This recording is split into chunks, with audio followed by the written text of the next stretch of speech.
Pal Talk. So this has been my What did you ever do to Pal Talk?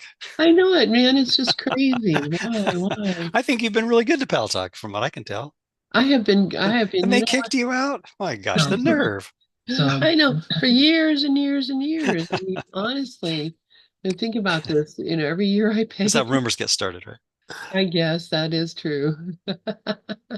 Well, we'll just have to wait for, let me just get this, and we'll get set up and at least get us started and get back there. I hate when you accidentally click on something and it goes somewhere else. What happened here? As I speak to Too many myself, places in our world to click these days. I know it's just crazy. Accidentally click on something and you got something you wished you didn't have. But of course, that's part of the setup of we made all these little clickable areas in our dream. Yeah, I mean, really, it's set up so we can be upset. Hmm. All right, so let's see. Looks, am I back to Pal Doc? Not yet. Looks like we're at 49% and page 247 to 492 in the digital edition that you're looking at. And I've got a toward the bottom of about two-thirds of the way down page 254 in the print version that I'm looking at, which is, let's see, what rev was this? Sorry about this. I have to do this other thing to get logged back in to Pal Talk. Trying to, honestly, I mean, that is really not a lot of fun. The print version I have is a second printing December 91. So, Microphone. and I didn't realize the cover photograph was by Gloria of the print book. A Oh, nice really? golden sunset. Yeah. Mhm. I didn't realize that. Okay. Yeah. Interesting. Yeah, I have that version. I believe. Yep, I do. That's the one I got. All right, let's see if this will work now. Okay. I think I Okay. have us live on Pal Talk. Great. So I hate to change anything because but I'm just gonna leave it this way. All right, and I'm going to let you read. Okay. I'm just going to pick up where we left off, backing up the usual paragraph. Um, well, actually, I think the paragraph before was really kind of a recap of what was done before. So I think I will just start right where we left off. Ken says, in response to Helen's request for a special message for Bill, Jesus said, and now in quotes, tell Bill his delaying tactics are holding him back. He does not really understand detachment, distantiation, and withdrawal. He is interpreting them as, quote, holding himself aloof, unquote, from the atonement. And then Ken resumes, Jesus' reference here was to his previous discussion of the proper use of defenses, quote, detachment, distantiation, and withdrawal, unquote, namely to separate oneself from the ego rather than from the atonement. When one does separate from the atonement, increased guilt must be the result. Regarding the atonement and healing, Jesus pointed out the reciprocal nature of healing to Helen in this important passage. I'm just going to pause for a second there and just note how, as we've been saying all along for about a year now, we're halfway through this rereading of this book. Um, the first time I read it, it was like I knew there was some interesting course content in it, but I think I mostly kind of glossed over that because I was kind of reading it as a biography, and now it's like as I've said probably just about every session since we started reading this together, it's like it's amazing how much wonderful content there is in not just Ken's commentary, but Helen's uh, quotes and comments, and also just the whole package that really gives us a tremendous view into our own resistance and an example of how we get stuck and then ways to get out of it. So yeah. Yeah, I agree with you completely. Because when I first read this, I was, I had been doing the course for maybe 5 years. Uh-huh. So, fairly new, of course, Hmm. in terms of the course, fairly new. Uh-huh. And so I really didn't understand the course all that well. And I didn't, now, when I read this stuff, I'm like, wow, wow, blown away. Because I do see it more, um, I experience it more. So Hmm. I like that. Yeah.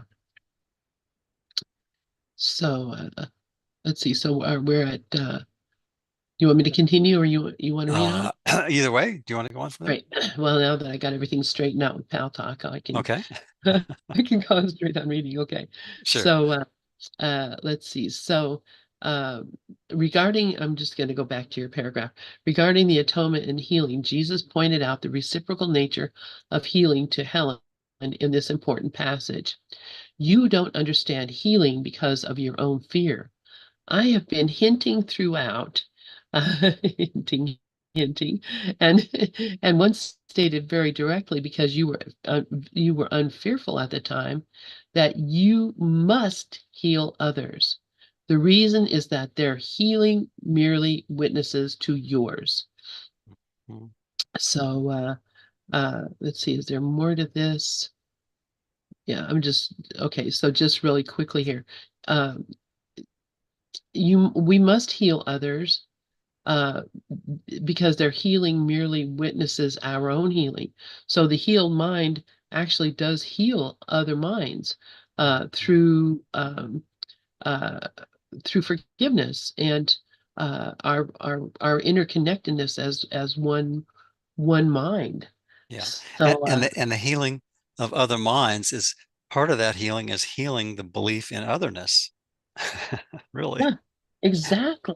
Because it's not about bodies, and it's really about the part of our mind that thinks it's separate. That's what needs the healing. That's what needs the undoing, so that the part of our mind that knows that we've never been separate can be restored to our awareness.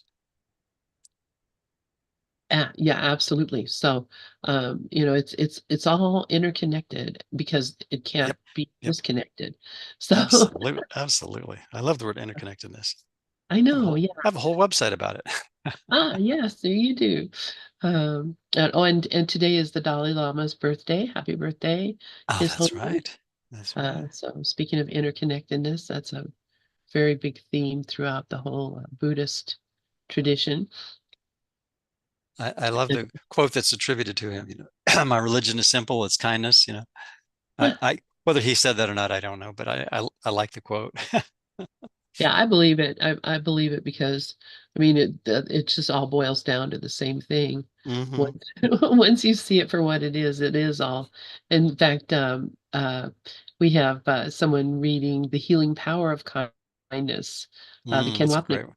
Great one. on Great book. Yeah. Thursday afternoon.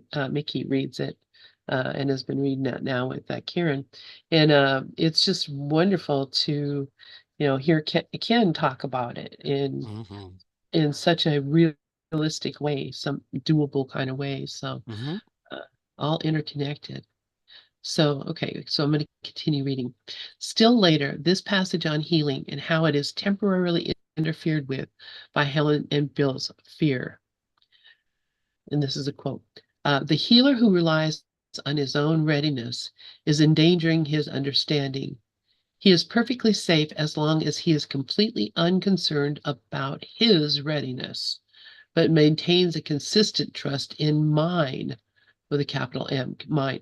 And then in parentheses, errors of this kind produce some very erratic behavior, which usually point up an underlying unwillingness to cooperate. Note that by inserting the carbon backwards, Bill created a situation in which two copies did not exist. This reflected two levels of confidence lack, one in my readiness to heal and the other in his own unwillingness to give. So apparently Bill had messed up with the carbon paper, which a lot of people don't even know what that is now. Uh, but for those who don't, you used to, if you were using a manual typewriter, you could actually put layers of carbon paper between two or three sheets of paper, and whatever you typed, it would transmit to the next paper and the next. So if you had two carbon papers and three papers you were typing on, you would get three copies. This was long before copy machines and any, anything. This was primitive stuff. Mhm. But if you put the carbon paper in backwards, then what you get is on the back of the page, you have typing on the front, and on the back of the page you have, uh, I guess the opposite. I guess it would be. Once So a version you could read in a mirror, yeah, a version you could read in a mirror. Exactly. So held properly. very. So that's what uh, Bill, and Jesus says Bill created that situation in which two copies did not exist. This reflected two levels of confidence lack, one in my readiness to heal, and in the other in his own unwillingness to give. So, that's and actually even the using of the carbon copies is saying I don't trust that my first copy is, or I want to be able to give these away to other people, or I want to store one somewhere else. But it's always just a, a way of um, preserving what you did already. So anyway, so Jesus says these errors inevitably introduce inefficiency into the miracle worker's behavior and temporarily disrupt his miracle mindedness. We might also make very similar comments about your own hesitation about dictating at all. This is a larger error only because it results in greater inefficiency. If you don't say anything, nobody can use it, including me. We have established that for all corrective processes, the first step is to know that this is fear. And it says that in the course, know that this is fear. Mhm. Unless fear had entered, the corrective procedure would never have become necessary. If your miracle working propensities are not working, it is always because fear has intruded on your right mindedness and has literally upset it. For example, turned it upside down. Um, uh,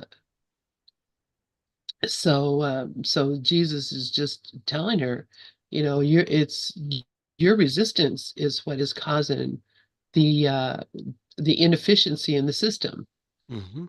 And that's for all of us. Our resistance is what's causing the lack of love, the increase in fear. All these things come from our resistance and our what we consider our um, intelligent mind telling us, don't be silly. This, what this course is proposing for, forgive everyone, everything, that is, that's ridiculous. And I mean, the ego will get you completely non-compliant with the course if you listen to it and believe it. So, and it all comes from fear. What if I'm making a mistake? What if my neighbor really is my enemy? What if, death really is the end? What if, I mean, we are making a lot of mistakes out of fear that are preventing us from actually doing the work that Jesus is asking us to do. So anyway, um, okay, so as has been readily apparent, Helen's anxiety level was quite high during this period. This is Ken speaking again, and her ego's fear of the undoing of its thought system extreme. One of her defenses, as Jesus already noted, was to attempt to undermine his authority. This merely intensified the split in her mind, since obviously another part of her mind accepted his authority and his love. In the following passage, written down in November 15th, 1965, we find one of Helen's more ingenious attempts to catch Jesus in an error, specifically a grammatical one. Her attempt was to prove to her fearful mind that if Jesus were indeed shown to be mistaken, then he could not be who he said he was. The course would thus be invalidated and her ego safe once again. The specific error was in the agreement of a singular subject with a plural verb, wherein the singular neither was apparently paired with the plural have. Jesus, and of course, if you're a grammatical stickler, then neither and have don't seem to go together, but of course they do. Jesus says, everyone experiences fear and nobody enjoys it, yet it would take very little right thinking to know why it occurs. Neither you nor Bill have thought about it very much either. And then Helen says, I object to the use of a plural verb with a properly singular subject. And remember that last time in a very similar sentence, he said it correctly, and I noted it with real pleasure. This real grammatical error makes me suspicious of the genuineness of these notes. And Jesus says, but it really shows it's that you are not very receptive. The reason it came out that way. I can't believe she's writing. Jesus is Can, telling her she's writing it can down. we pause for a moment? Yes. What jumps into my mind is I've watched 4 seasons of The Chosen just to have a alternative perspective on the life of the biblical Jesus, and I enjoyed it tremendously. There's obviously plenty that diverges from the course, but one of the things that's brought out humorously and as well as poignantly in a number of places is the absurdity and the blind dogmatism and you know ritual following of arbitrary physical behavioral laws that were practiced in particular by the Jewish Pharisees and Sadducees and the whole thing of you can't heal on the Sabbath, that's a sin, uh, things like that, but that's sort of like Helen's making a big deal about a minor grammatical issue that most people wouldn't even notice anyway. But anyway, it's just kind of interesting. It's like throw him into prison. He's committed a capital offense here, right? Yeah. Yeah. And you know what? Helen didn't. But we all do the same thing, so more often than we want to admit, I think is the point. Yes. Yeah. Yeah. Yeah. We do all do that. And gee, and well, what we do is um, we make conditions under which we will accept whatever. So, Right. And and judgments about just about everything yeah, and yeah, everyone. yeah, exactly. And Helen's condition was that it had to be grammatically correct, and she said that in that one interview that we do have a recording of, that she was looking for one goof off. She called them goof off. If I just seen one goof off, I knew it was not good. Um, and I guess never realizing that those words were coming from her, even though she said I didn't Hmm. actually hear words. So Right. I think that's funny, and It's hilarious when you and think about it. it really is hilarious. Of course, now she would laugh too, I think. Mhm. Um, but uh, how Jesus comes back to her, and she just writes this down verbatim what she hears. It really shows is that you are not very receptive. Jesus is telling her the reason it came out that way is because you are projecting in the inappropriate way your own anger, which has nothing to do with these notes. You made the error because you are not feeling loving. So you want me to sound silly so you won't have to pay attention. Actually, I am trying to get through against considerable opposition because you are not very happy, and I wish you were. I thought I'd take a chance, even though you are so resistant, because I might be able to make you feel better. You may be unable not to attack at all, but do try to listen a little too. And then there's a dot, dot, dot. Um, you and Bill have been afraid of God, of me, of yourselves, and of practically everyone you know at one time or another. This can only be because you have miscreated all of us. You have miscreated all of us and believe in what you have created. And in parentheses, he says, we spent a lot of time on this before, but it did not help very much in parentheses. You would never have done this if you were not afraid of your own thoughts. The vulnerable are essentially miscreators because they misperceive creation. Oh my God, there's so much to talk about here, Bruce. Mhm, mhm. And of Because, course, this is all Helen's mind, in terms of the context of what she was experiencing, and yet it's all our minds in terms of, a revelatory experience of realizing, wait a minute, who's talking here? This is a part of my mind talking about my ego, and my ego was wanting to sabotage my peace. Now, yeah, it seems to take the form of a conversation that's happening in a book called Absence from Felicity, the story of Helen Schuckman and Prescribing of A Course in Miracles by Kenneth Wapnick, PhD. But it's happening in my mind. And I would venture to say in your mind too, similarly. you adventure create correctly. And I love it. This is so funny. Mhm. He's saying this last part of this paragraph. You and Bill have been afraid of God, of me, of yourselves, and of practically everyone you know at one time or Uh-huh. another. Yep, This can bingo. only be because you have miscreated all of us and believe in what you have created. So clear that, Very, that very this is clear. what we're doing. I'm miscreating you. I'm miscreating Bruce, by my thoughts about, what Bruce is, how he looks, how he talks. These are all things that have to do with a perception in my mind, but it has nothing to do with what you are. Yeah. I mean, I could be a total dork, but that is immaterial compared to the reality of what I am and what you Uh, are. no one is a total anything, Bruce. So this, Yeah, you're right. There's not much totality in the dream, is there? Good point. No, not a whole lot of totality going on in duality. and we all have a little bit of an out there. Uh, Yeah, yeah, that's good. but yeah, so he's telling her, you were the one that made that mistake and blaming it on me because you are the one who's writing it down. These are the words that are coming through Hmm. your mind.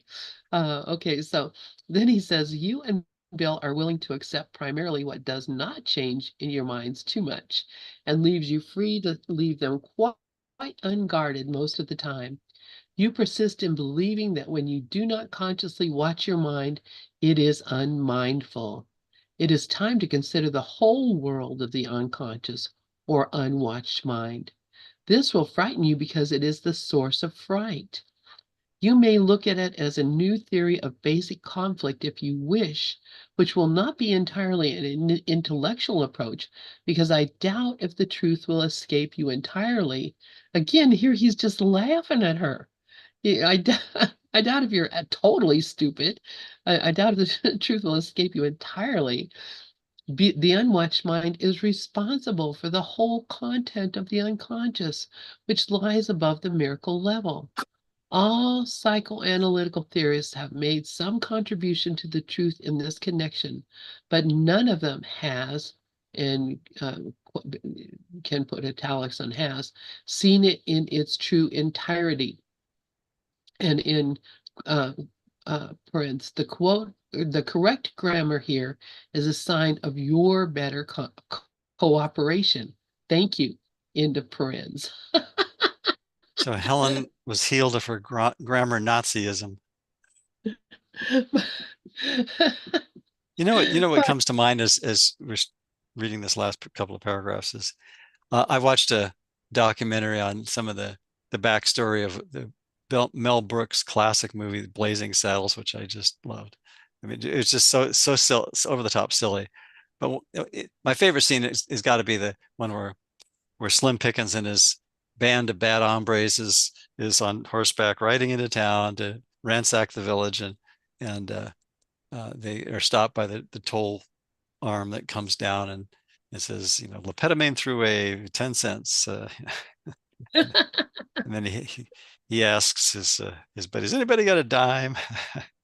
I'm going to go back and get a whole shitload of dimes. get Anyway, loaded dimes. yeah, but another scene that I was reminded of watching this documentary the other day was Cleavon Little, who's the new black sheriff in town, and it's obviously poking fun of the whole racist insanity, and he in order to escape from a mob of whatever, he says he pulls a gun on himself, points it at his head, and he says, "Stay back, or the sheriff gets it," kind of thing. He used a different term, but Uh-huh. yeah. But anyway, but that's kind of what we're doing. Helen was holding a gun to her head, saying, "Okay, you better show me that this is safe, or I'm gonna blow you away, Yeah, Jesus." exactly. It's hilarious. It It is so is, funny. I mean, who are we threatening? What are we threatening? Yeah, yeah. And the Only the who that we made up can be threatened. Nothing real can be threatened. exactly, exactly. So yeah, it is very, very funny. This It whole is. that whole discussion there with between Helen and Jesus, and Mhm. Jesus basically, just telling her, hey, eh, cut it out. Oh my This is kind God. of another side, but last night I was flipping through some YouTube channels that I hadn't I'd saved, favorited some of these channels, and a friend of mine who lives, well, as far as I know, still lives on the Oregon coast, not far from where I used to live, um, made a really interesting dialogue between, he has a nickname of Phi, and he made up an AI companion called Pi, and with a female voice, and he asked Pi to compose lyrics in the style of uh, a Suzanne Vegas song about Uh-huh. the cafe. I just you probably heard this song, Yeah, sure. and uh, and it's really pretty interesting, and then he has he has the AI conversation uh, come back with, okay, well, now let's put some punctuation to vary the meter a little bit to try to get the syncopation that's in that original, and it went on for a little while, but it was actually quite interesting.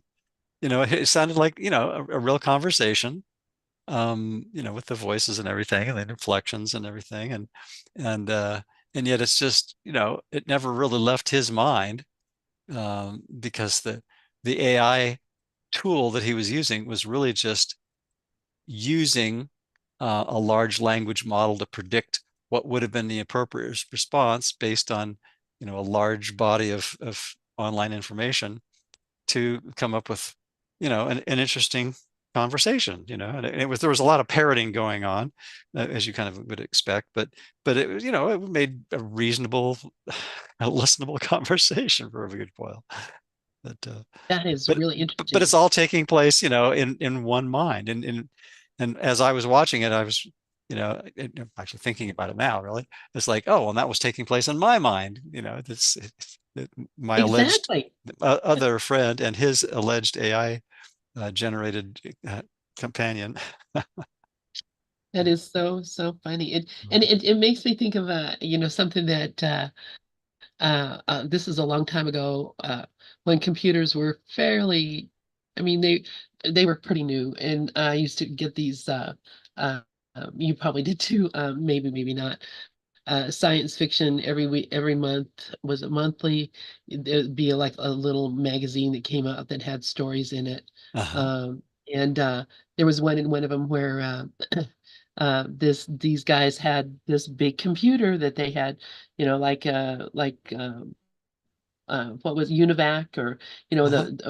one of those big computers that just took up the Big whole room, and mainframes, right? Yeah.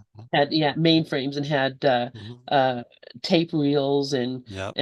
punch cards and all that business. Oh yeah. uh, but anyway, so there's a legend, or a prophecy or something in Islam, I guess, that if anyone could say all the 10,000 names of God or whatever, that it would cause the world to end. And so this guy set a computer up, this big computer up, to do that. And so, the computer is computing away, blah, blah, blah, blah, blah, blah, blah, blah, bringing up all these names. And then, the guy leaves for the night to the office, and he looks up, and one by one the stars start blinking out. I think I Like, might have read that story actually. It sounds familiar. yeah. So Yep. so so so okay. So that's an interesting story and an interesting idea. But think Hmm. about this. Our purpose here is to experience the dream and to recognize that it's a dream and Hmm. to change our minds, whatever. And one of the ways that we do that is through forgiveness and through looking at all the stories and ideas that we've made up about stuff and realizing it's not true, just like Jesus Hmm. is talking to Helen about right here. Yep. And what if, because this is the theory I thought after I read that story, and I thought about things like movies and TV shows where we're watching and we're experiencing all of the experiences of the characters. And I was at that time, I thought, if we experienced every experience that is here for us to experience, then the world would end because there'd be no more experience to experience, if that makes any sense. And if We'd you use have it that, all up, huh? yeah, we use it all, we would use it all up. So now we have AI that's here, pop, pop, pop, pop, pop in those experiences, and putting together all the links and doing all these different things. And I'm wondering if that is part of the speed up, is that we're being given more and more opportunities to forgive, um, because we have exponential uh, feedback and anyway, just an idea. I would suggest that no matter what happens or doesn't happen in the world, it's always boils down to the choice of thought system. If we're either choosing ego's molasses gridlock slowdown, or we're choosing Holy Spirit's superconductor superhighway speed up, uh, which the course says it aims at saving time. It doesn't claim to be different or better than other paths home, but it does aim at saving time. And I think because of the clarity of Helen's ability to channel, if you will, Holy Spirit's message with such negligible distortion, I think it's a phenomenally helpful tool. But again, it's a reflection of our choice, isn't it? And it's I think we can afford to be grateful not only to that true part of our identity, uh, not the part that we made up, but our real identity that we didn't make, um, and we can afford to just to be glad that we're making that choice, and that everyone has that same capacity, and we're all destined to make that same choice because we're all going to get fed up with the ego's propaganda and lies and falsehoods that just had never pay off. Yeah, but when? When Everything the will we ego's get ever promised us has always backfired or never quite made us happy. We might have had little moments of euphoria, but when you realize that it's always like it's someone's expense, or I or we think we say pulled one over on God kind of thing. If you think about all the things that the ego claims as its victories, it's like, well, they're pretty empty. Yeah, there's really nothing there. Yeah, because there really is nothing there. So, Yeah, yeah. uh, Should I read on? yeah, yeah, go ahead. Okay. Back at page 257 in the version I've got. Ken continues, the quote, basic conflict, unquote, mentioned above refers to this important theme in the body of psychoanalytic theory, wherein each theorist had his or her own understanding of what this conflict was. While in graduate school, Helen wrote a term paper on the topic, as I mentioned in chapter 4. Jesus's point, his quote, new theory of basic conflict, unquote, is that the ego believes it is at war with God, with emphasis on believes, because God says, huh? Nah, nothing happened. Okay. But a quick aside. Um, and that this conflict occurs only within the dream world of the split mind.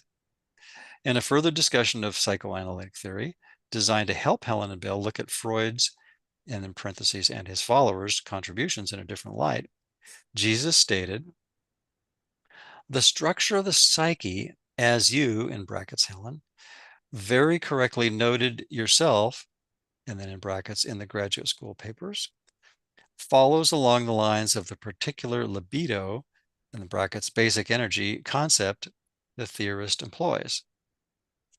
And then Ken says, Helen then objected, believing the facts to be the other way around. Jesus then countered, exposing Helen's underlying purpose of distracting him and the dictation from the purpose at hand, changing her mind. He said, the confusion arises out of the fact that you did change the order several times, in fact. Actually, it didn't matter because the two concepts do flow from each other. It was a terrific waste of time and one in which I hardly care to become engaged myself. Please. I mean, it's interesting. You see, you get the humor when you read it aloud sometimes. You do, and they just the character of Jesus in this story. Please. Come Or as on. we might say in current vernacular, seriously? Huh? What? Oh my gosh. And of course, this is he's even talking about stuff that papers she wrote in graduate school, which Uh, came long before, any scribing. So, that the well, concept of that we would Jesus call being in her scribing anyway. mind. Yeah. Yeah, yeah. Yeah. Yeah. I mean, it's it's with us always. And it Uh-huh. has always been with us. It's, with us in every experience that we have. Mm-hmm. And it's not like, it's some foreign thing, that the mind of Jesus, the mind of the Christ is in all of us, as Mm-hmm. our lesson today is really clear about and beautifully spoken.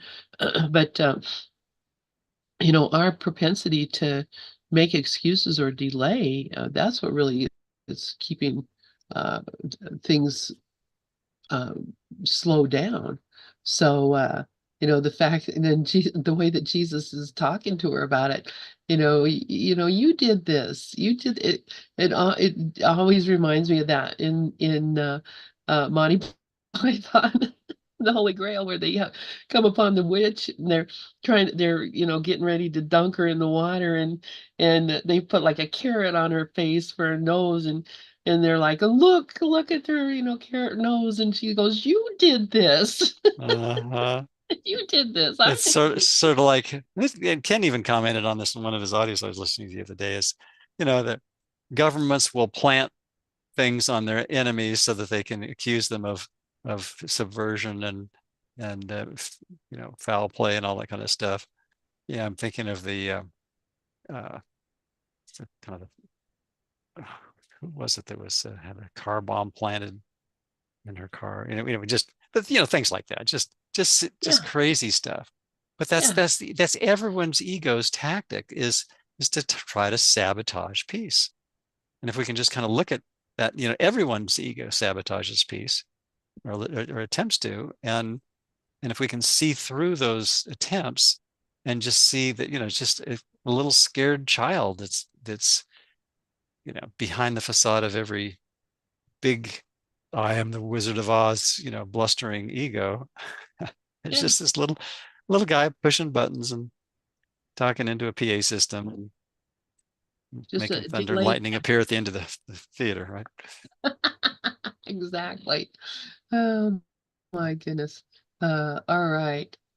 Let's see. You want me to continue reading? Sure, go Okay. ahead. So more notes on Freud and psychoanalysis followed, and then a whole section on fear and conflict, and the last judgment, which was dictated directly to Helen from Jesus without written notes. She spoke the words to Bill, who typed them out. Can you imagine that? She spoke the words to Bill, who typed them out. So A that lot of section of typing. last, yeah, yeah, with carbon and, copy. and no Command Z or Control Z when you hit the None wrong of key. that. Yeah. But again, through his experience in his life, which we're reading in Never Forget to Laugh, Mhm. he became like a whiz of a typist.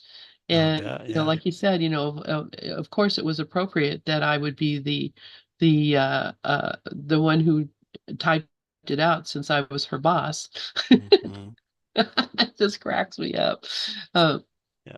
okay, so she spoke the words to Bill, who typed them out. Almost all this material is currently in chapter 2 of the text, which is the group that we're doing right after this. We are in chapter 2 of the text.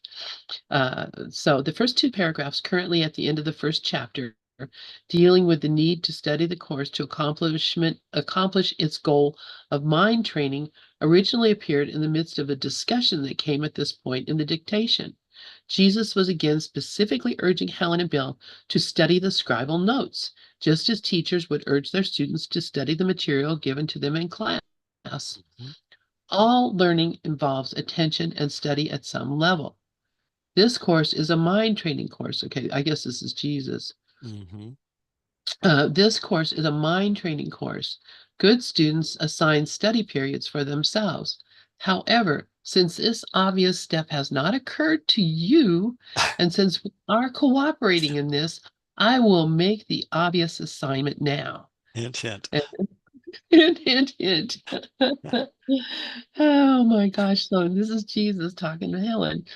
Bill is better at understanding the need to study the notes than you are, but neither of you realizes that many of the problems you keep being faced with may already have been solved there. You do not think of the notes in this way at all. Bill does from time to time, but he generally says it's probably in the notes and doesn't look it up. He believes that, although he reads them over, they cannot really help him until they are complete. Mm. Um, First of all, he cannot be sure of this unless he tries. Second, they would be completed if both of you so willed. And so yeah, this is how we set ourselves up. I'm not ready to accept the atonement for myself. That the atonement for myself is something that's going to happen in the future. This is how people think. This is how we think. Mhm. So, we think when I finish the workbook lessons, whereas today's lesson said enlightenment is just a change. It's I can't even think of the word. I'm thinking is It's a shift in perception. it's a shift in perception, yeah.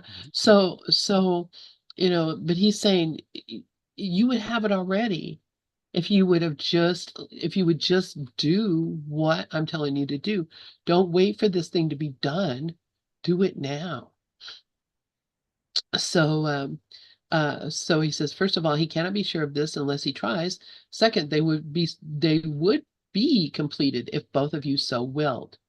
You vaguely know that the course is intended for some sort of preparation. I can only say that you are not prepared. Oh my God.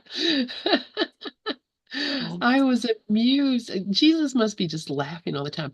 I was amused when you reminded Bill that he too was being prepared for something quite unexpected, and he said he was not at all curious about what that was. This disinterest is very characteristic of him when he is afraid. Interest and fear do not go together, as your respective behavior clearly shows. All right, so this is all Jesus talking to Helen and telling her is kind of giving her a little bit between a pep talk and a scolding. You know, this is why you're not getting what you should be getting out of this. mhm. And I like to think, oh man, if I was getting this, I would be deep into it, man. But maybe I would be in that same state of denial. I don't know, personally. What about you? Well, I was kind of reflecting back on something that was mentioned a few moments ago, and I was thinking about, not using the material um, that we have, and even on the level of form, I think the masochistic nature of the ego, when we really look at it honestly and carefully, is such that, on the level of form, we have sometimes we'll have medicines that we know would work, but we don't take them, or we have, a dietary preference because we believe that, well, I'll speak for myself mostly people believe that certain foods are healthy and others aren't. But we eat the junk food anyway, or whatever. But think about all the things that we could do differently that we don't, even on the level of form, just because we don't think we're worth um, the care and the attention, not attention in making the body real or whatever, but really more in the sense of going beyond the body to just what if we were to have a material experience that didn't demand so much attention, then that would free us up to really pay more attention to looking at our mind and what we're doing with it. So it's interesting, just even on this level, we don't make use of what we know could help when we have a self-concept that's divided and therefore unworthy. We think we pulled off this impossible crime of separation on mostly an unconscious level, and so we sabotage our efforts for peace, even on a material level, let alone beyond that. Well, yeah, and he tells us in chapter 4, he says, the problem is not one of concentration. It is the belief that no one, including yourself, is It's worth worth consistent consistent effort. effort. Yep, I love that uh, Yeah, yeah. So reminder. Yeah, I also put I think what you were looking for, referring to in the chat too. Enlightenment is but a recognition, not a change at all. And Glorian yes, also put from that in the chat. today's lesson. Yeah. Yeah, yeah, uh-huh. Yeah. So that's, yeah, it's a recognition, not a change at all. Yeah, And that's what Jesus is pointing out to her. That you just have to recognize and use this material I'm giving you. hmm, Use these things I'm giving you because uh you know it, that's otherwise you are in denial and or not. I mean, honest to God, if the hand of God reached out from heaven, and if the like the cartoon or something, and said, you, Lynn, now you are my representative, and I'm going to tell you everything you need to know, and you'll never have to be afraid again, you know I would still be afraid. Even if I had it directly, piped into my mind because of resistance. yeah, yeah. And this is what he's And that's talking about. okay. Yeah, and there's nothing wrong with that. It's just we just need to be honest with ourselves and say, I'm not ready for that amount, that degree of peace, and that's okay. Yeah, I'm afraid of the love that's beyond my resistance, and just admitting that to ourselves is really very helpful, because then it's basically not a further condemnation. It's just saying, oh, I'm just afraid of the love that's beyond resistance. And that's not evil, yeah, sinful, or wicked. It's just silly.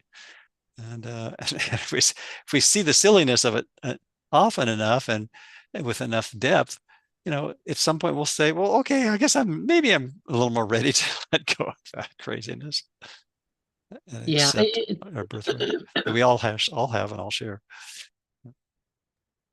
Absolutely, we do, and I see myself doing it all the time, because I recognize when I have no doubt that I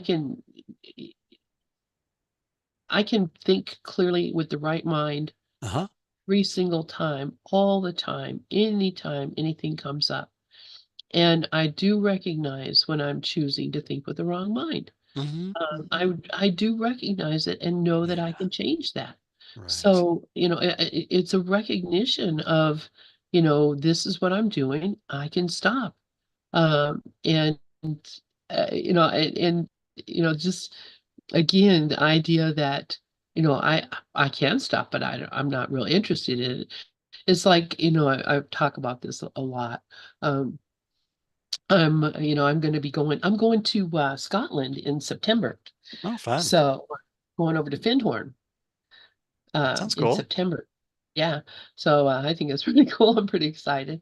Uh, but I was going through this whole thing of, well, I'm not worthy of all this kind of, whatever thing to do. And I realized, why not? Why not? You know, I'm thinking that's only for special people. And And then, being pissed at God for not making me special. Of course, I got over that, but still there's a little bit of it coming up because um, I'm in that same state of of denial and resistance that Helen and Bill are here, and they're being given this incredible gift, and they're like, well, I'm not sure if I don't really, I'm not curious about it. I don't really, I don't really want to know. Oh my gosh, so Mhm. funny. So, all right. So, We'll all outgrow that resistance, exactly, exactly. when we Uh, realize what it's really trying to do and how absurd the outcome of that resistance is.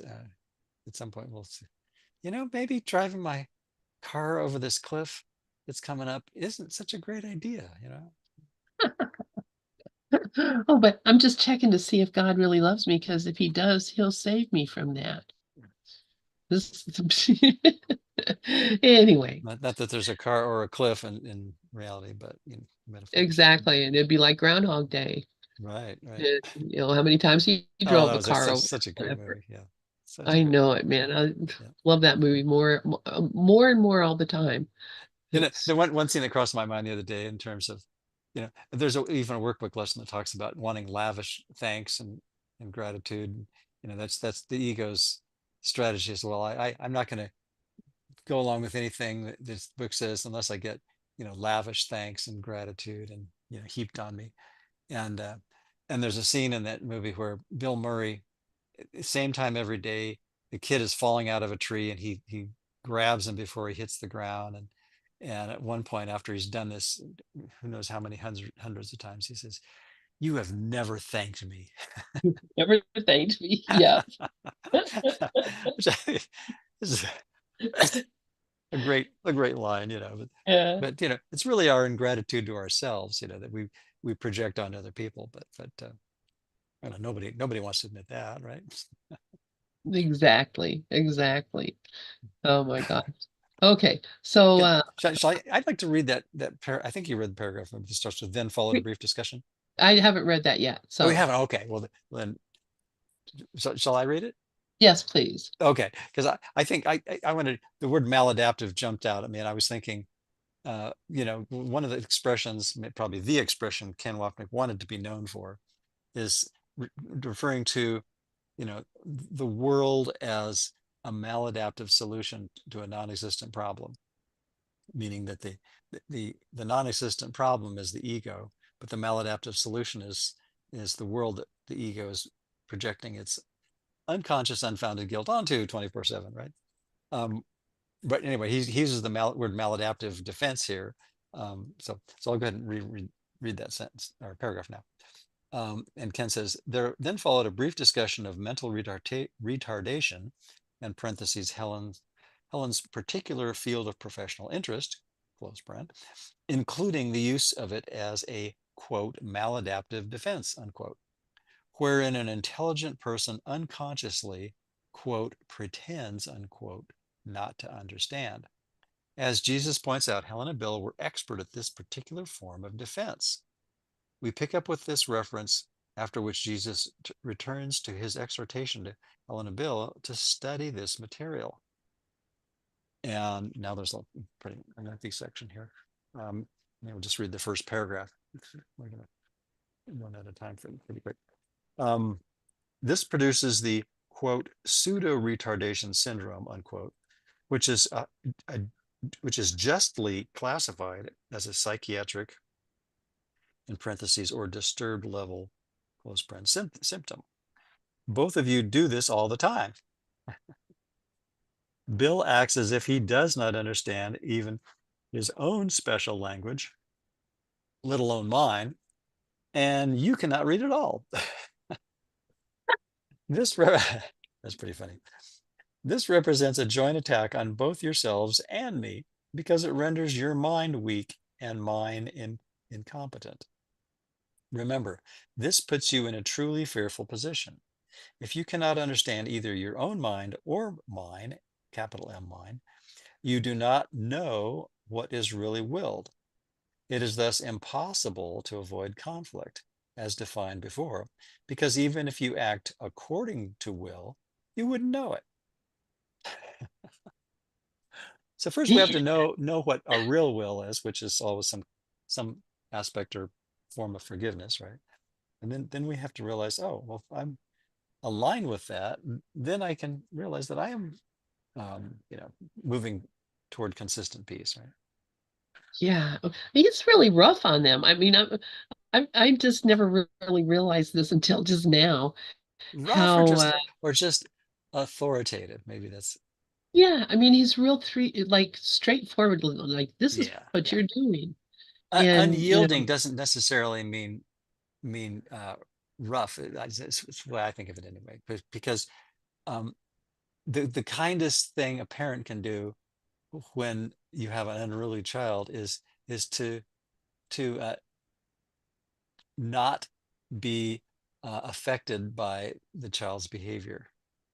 And Ken points this out in a number of places. Is, if a kid can push your buttons, then that means that there's no safe place that they can turn to. There's no haven of safety, because now it's like, oh, I can destroy the world, if that makes sense. yeah, yeah, it Yeah, yeah, does. yeah. Yeah, it does. And having three kids and haven't seen that happen over and over and over, I recognize it and doing it myself, obviously, Sure, sure. so it looks like about time for us to put the bookmark in, Yeah, I think I'll just draw a line under where we left off and look draw forward a to picking up line, our and conversation next week. And you can always find me on acimblog.com. And I always enjoy our conversations so much, Lynn. Looking forward to the next one, a week from today. thank you And so and, much, and we've Bruce. been doing this, I think, just about a year, give or take a week or two, Yeah, I think, with this I particular have to book. look and see. And I'm just, yeah, this is great though. And honestly, I'm just so thrilled that we decided to do this one because Yeah, yeah. it really opened up my eyes a lot to Me, a lot of me, stuff. me too. So